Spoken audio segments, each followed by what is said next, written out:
This is a production of PBS Charlotte. Tonight on Unspun, as the midterm elections draw closer, we've hit that time of year when candidates test their messages. Outside groups start spending, endorsements are made, and both parties begin the competition to define the issues that will drive voters to the polls. The political temperature is rising, and we're talking to two strategists who can take the heat. Plus, I'll tell you the 5 things you won't hear in North Carolina's most hotly contested race. In today's America, welcome to the spin game. Believe me, I know, I'm Pat McCrory. When I was governor and mayor, I played the spin game. I was played by the spin game. But aren't we all done being spun? Let's take the spin out of the world we're in, here on Unspun.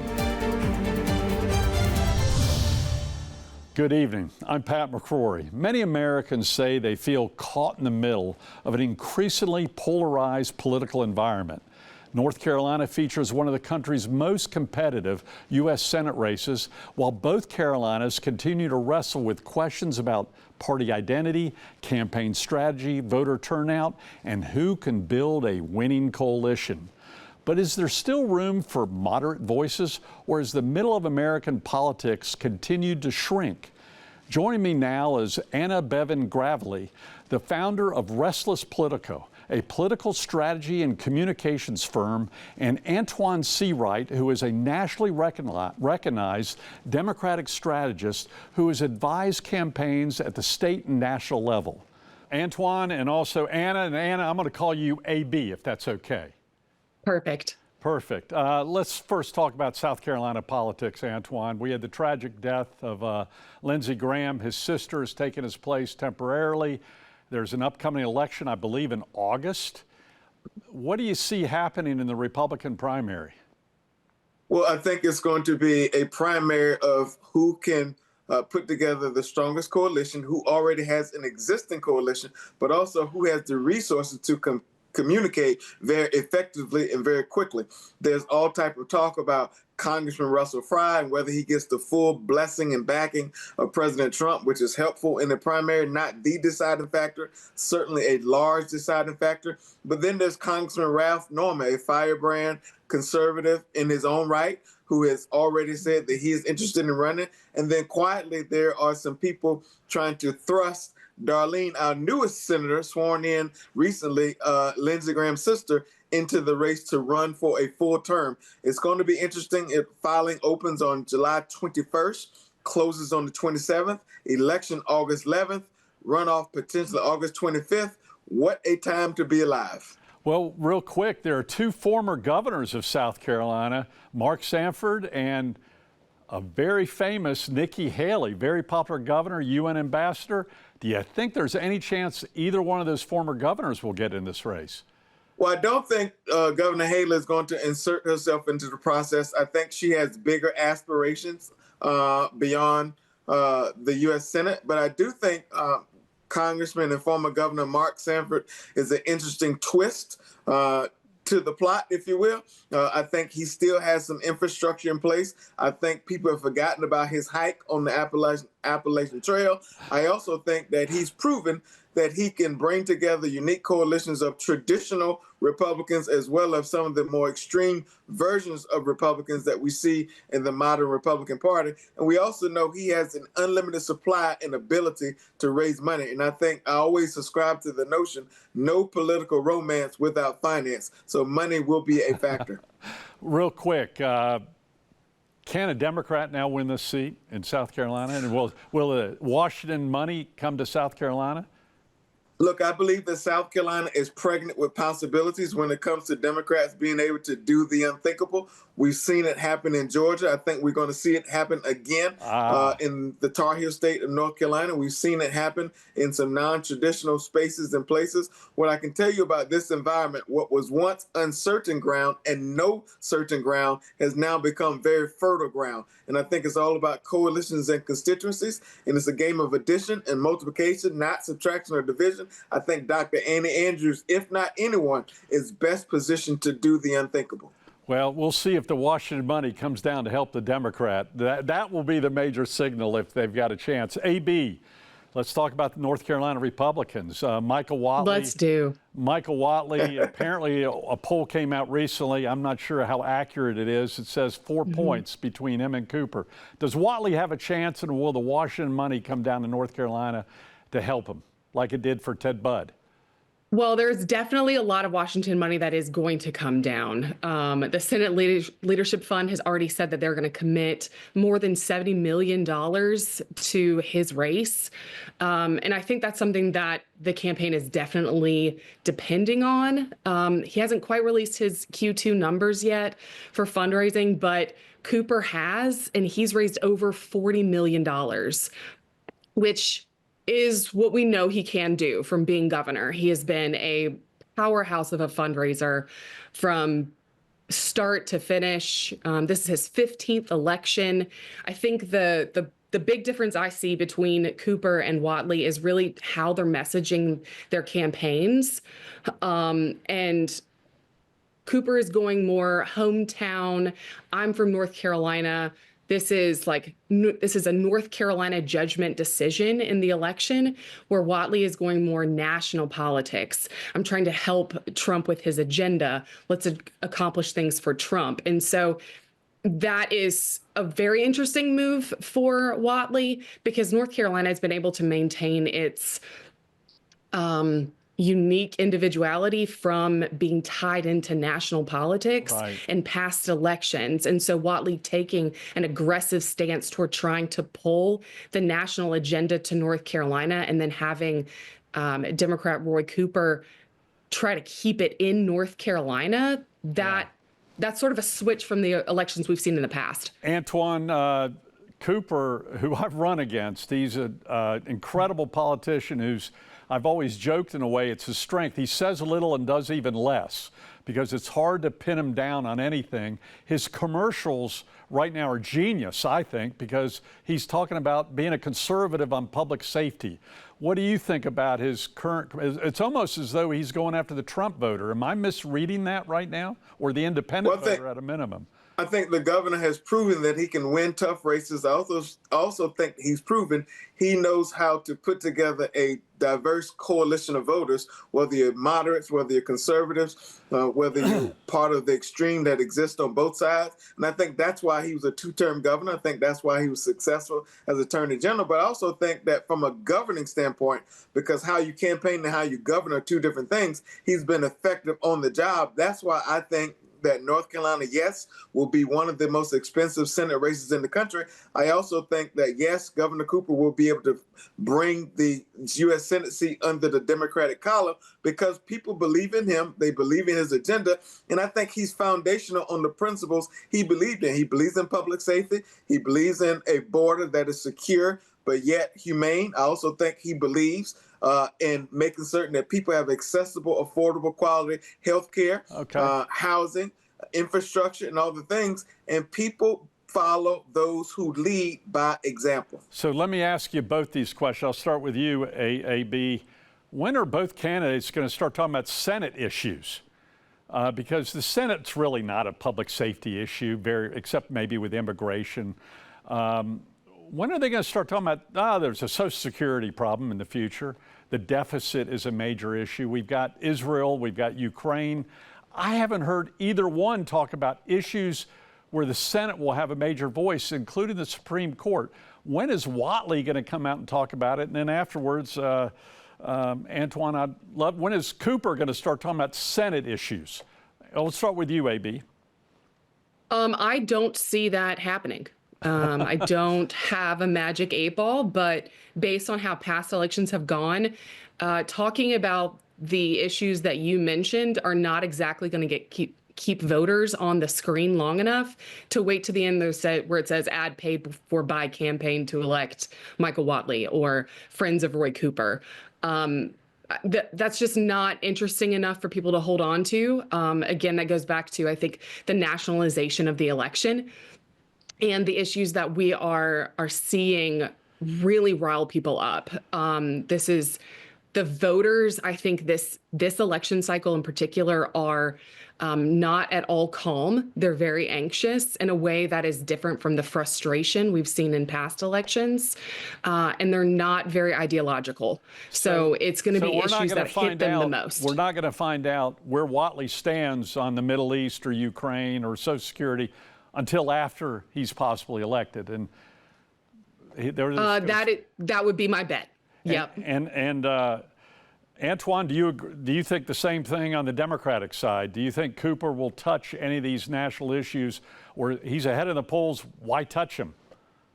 Well, let me politically flirt with AB for a second. I don't think Republicans and Democrats' homeworks are graded the same, meaning Republicans do not have to talk about issues to get elected anywhere in this country. And that's why partly that is the reason why Donald Trump is president of the United States. And that's partly the reason why you see the U.S. Senate and House made up of the individuals that you see. I think that Whatley will be a rubber stamp for Trump because arguably Trump pushed him into the race and will push him through the race, whether he's successful or not. I think when it comes to Cooper, I think the strategy is to stay local, regardless of what's going on in Washington. People are fed up with Washington. They're fed up with Washington politics.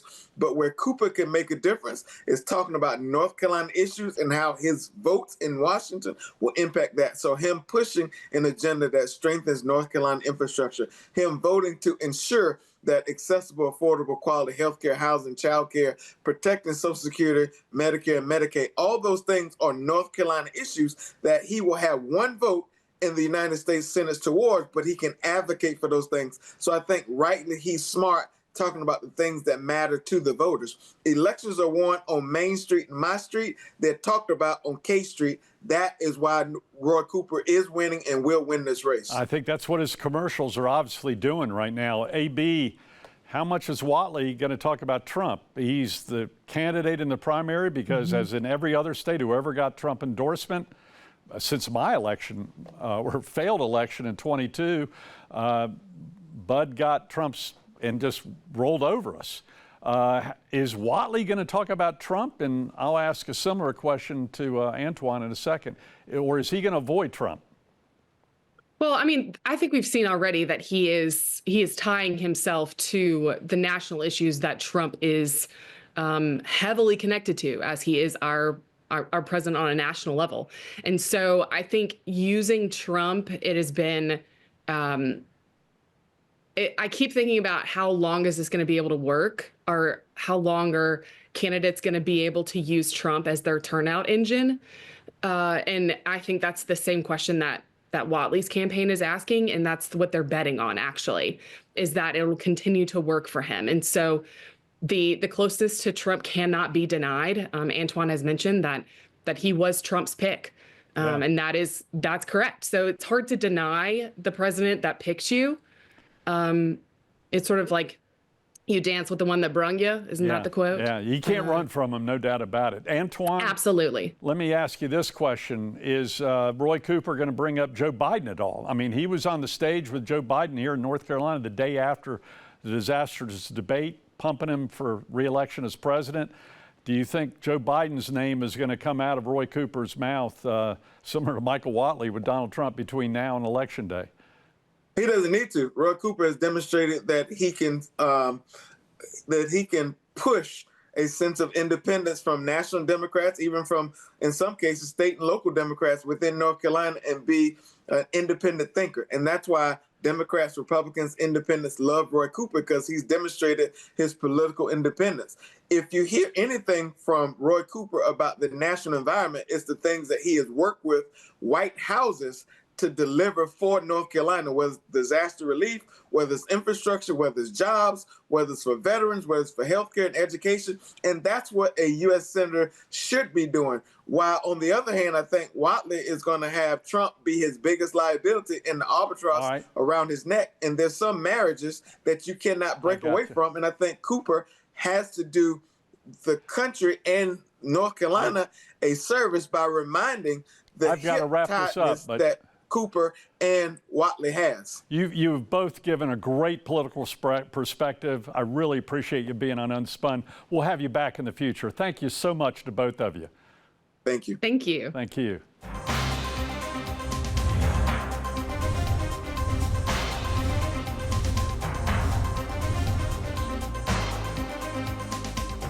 All right, the Unspun Top 5 Countdown starts right now. What's the subject?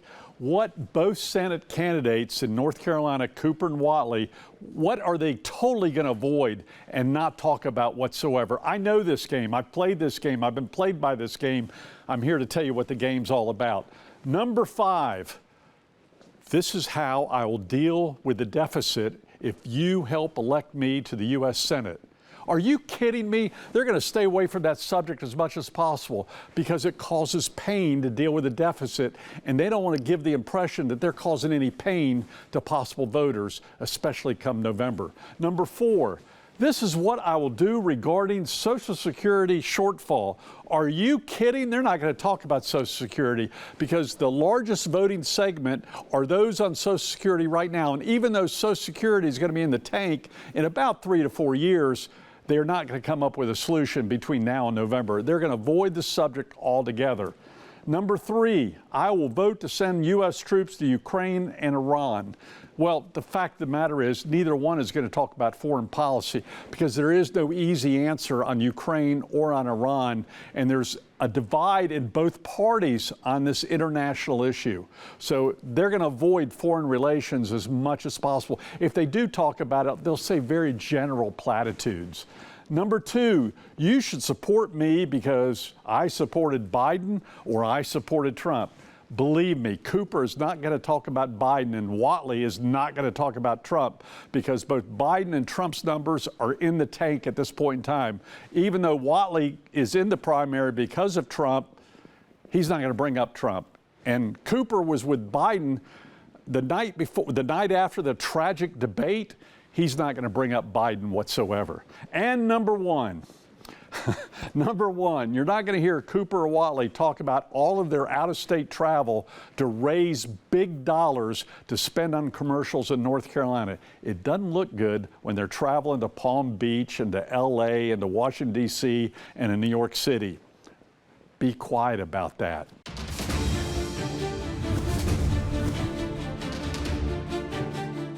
Time now for Unspun One-on-One. Actually, this time it's 2-on-1 because I'm joined by the famous Bo Thompson and the very famous Beth Troutman, You're the very host famous. of Good Morning BT on 107.9. Welcome back to both of you. Very famous and famous.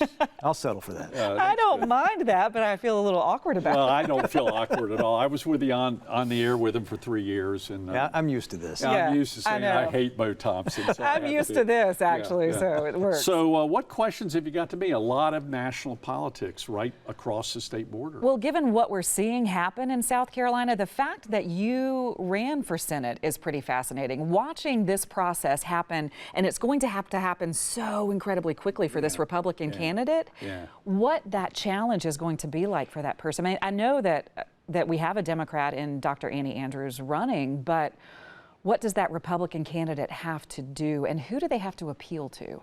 Well, first of all, the Republican candidate is going to be dependent upon Donald Trump. It's not even on the governor anymore.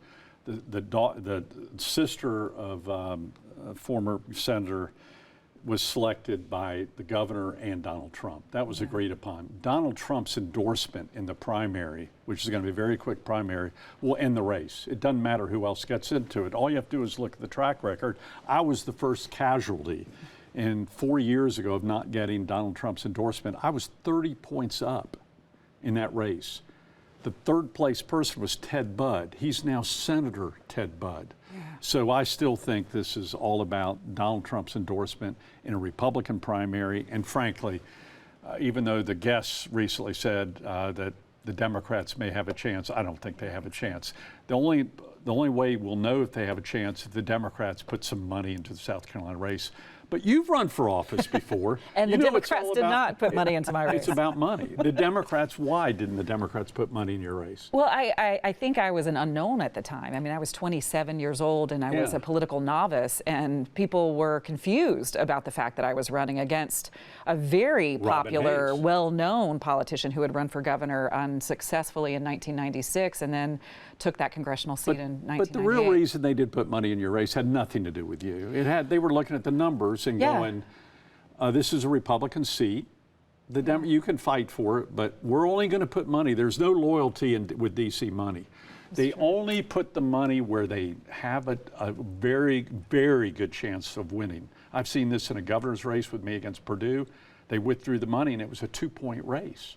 Yeah. So it's like the loyalty you and I have with each other. Yes, yes, just ironclad, built for years. No, I do have a question about endorsements, though, because you and I talked a lot during the radio years about the magic of an endorsement, or does it matter? With Trump, I think we know in some cases it mattered a lot. Yeah. I was thinking about this the other day, though. What about the endorsement of Darlene Graham? Assuming that she does not get in the general election, how much weight, if at all, does her endorsement carry? I know she doesn't have political experience, but she does. She had the ear to Lindsey Graham, and she obviously knew what made him tick politically. So if you are a Nancy Mace, or you are a Ralph Norman, or whoever gets that endorsement, Trump's obviously is one thing, but what about this unique aspect of having his sister?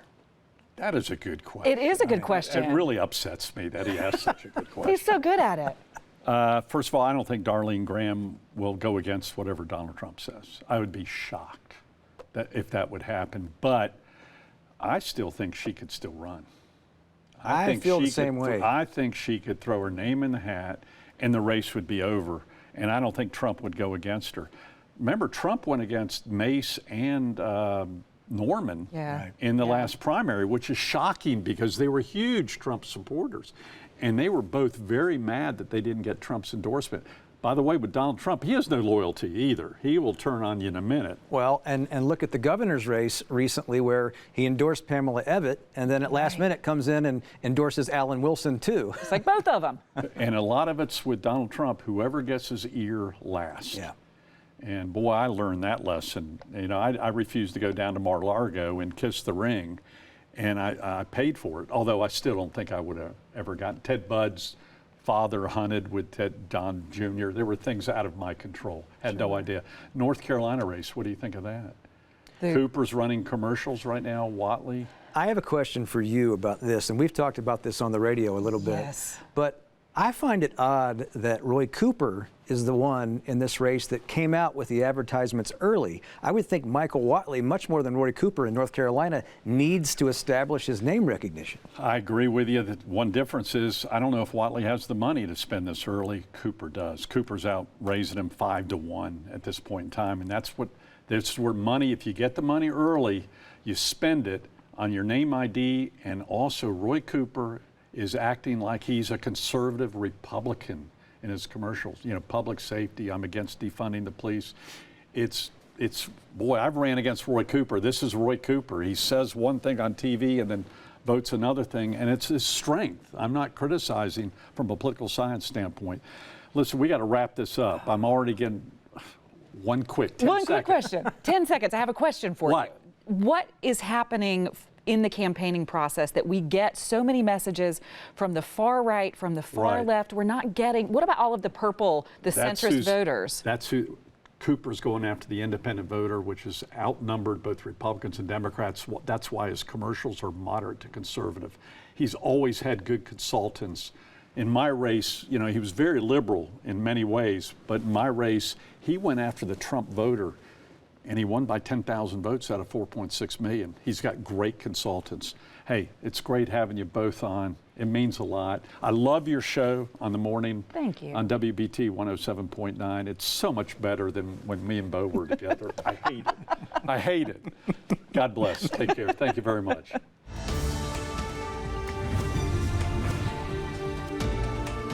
When I ran for the U.S. Senate, I thought I'd spend my time talking with the media about the important national and international issues the Senate is actually responsible for. How naive I was. Instead, the race was dominated by three things: who raised the most money, who got President Trump's endorsement, and who was ahead in the latest poll. Well, the Cooper-Whatley race in North Carolina doesn't appear to be much different, with one interesting twist. Roy Cooper's advertising has focused heavily on issues like protecting consumers from insurance companies and being tough on crime. My guess he is trying to get a few Trump voters to vote for him, poll tested, I'm sure. Now, don't get me wrong, those are certainly important issues, but insurance regulation is primarily handled by the states. And while Congress plays a role in criminal justice policy, policing is largely a state and local responsibility. The message seems clear. Talk about the issues voters deal with every day, even if they're not the primary responsibility of a U.S. senator. He's also avoided talking much about the transgender issue, a topic that played a major role in his first campaign for governor. That change in messaging is probably poll tested too. Then there's Michael Whatley. His biggest challenge may be raising enough money to compete with Cooper's campaign.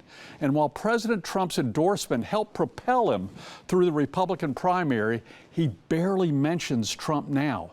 Likely, you guessed it, because of low poll numbers for Trump. The truth is, a general election is a different campaign with a different audience. Candidates naturally adjust their message as the electorate changes. That's just politics. But here's what bothers me. We're hearing far less about the issues that will actually come before the next United States Senate.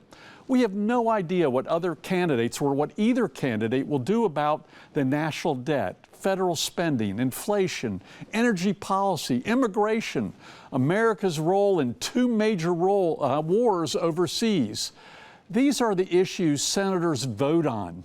Yet too often, Senate campaigns become less about governing and more about marketing.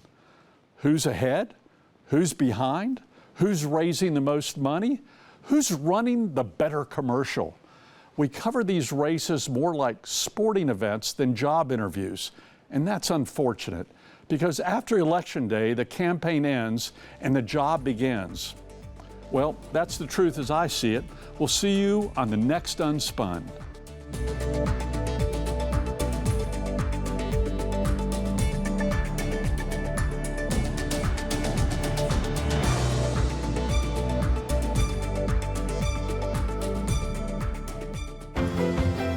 A production of PBS Charlotte.